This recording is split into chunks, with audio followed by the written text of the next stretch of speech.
Hey gals and guys, welcome to the ArmouredBrownies YouTube channel. I'm Hayes, or Vicki, the girl behind ArmouredBrownies, and I'd like to welcome any of you who've joined me and subscribed to me thanks to finding me through Twitch. And those who are regulars to this YouTube channel, please go and check my Twitch channel, as I've been streaming my sculpts recently.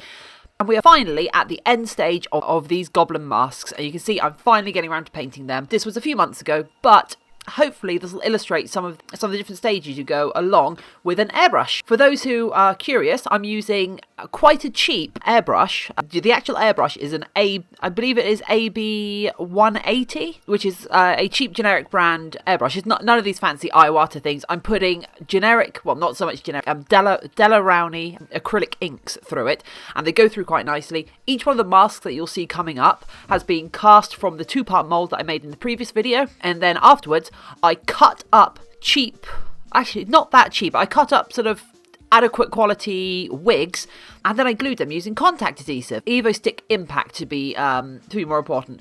But what you see at the start of each one of these painting things, you will see a quite wet mask where I've just undercoated the whole thing using System 3 paint. This is a fantastic paint that has a high pigment count. It's quite expensive, but it goes a long way.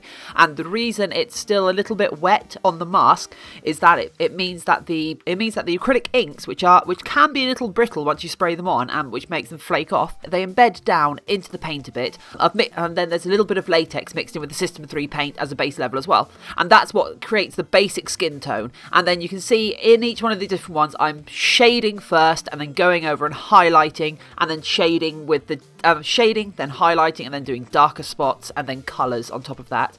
And I'm adding some of them, like this one, I added a couple of touches of green in there to highlight, to make it look a little bit more alien, a little bit more different, not just like a grody old man, if that makes sense. The wigs themselves are very much kind of trial and error. You can see I'm actually using the acrylic ink to colour the wigs, which isn't an ideal way to do it. But however, since I then go over with the kind of plaster dip you see on the right there to actually seal everything in, because it's a flexible sealant, so it seals things to flexible surfaces, like say latex, like these latex masks. But it will also hold together the wig and seal in the paint on the top of the wig, so it won't, the wig hair won't mess about a bit, and all of the paint won't get distributed. After I've finished painting each of these, as I say, they are each of them sealed with plaster dip, which is a flexible sealant, which I actually use to seal all of my masks because it's actually really good. And you can get it in a form that will go through an airbrush, you can get it through in a rattle can like I'm using, or you can get it as coloured spray cans to go over other things. So if you have a large surface that needs to be one specific colour, they're really good for that, and they last really well.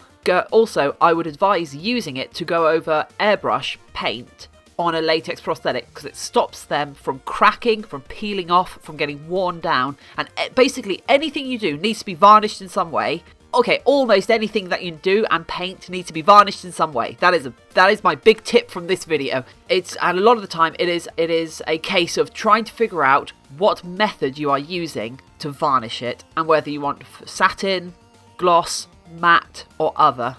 Thank you for joining me. If you have any questions, please go ahead and ask. Also, don't forget to like, comment, subscribe, blah blah blah. Check out my YouTube channel, check out my Twitch channel. Wait, this is my YouTube channel. Check out my Facebook page. Check out my YouTube channel.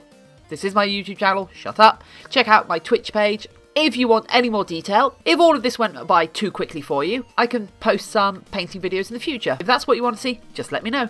Thank you and goodbye.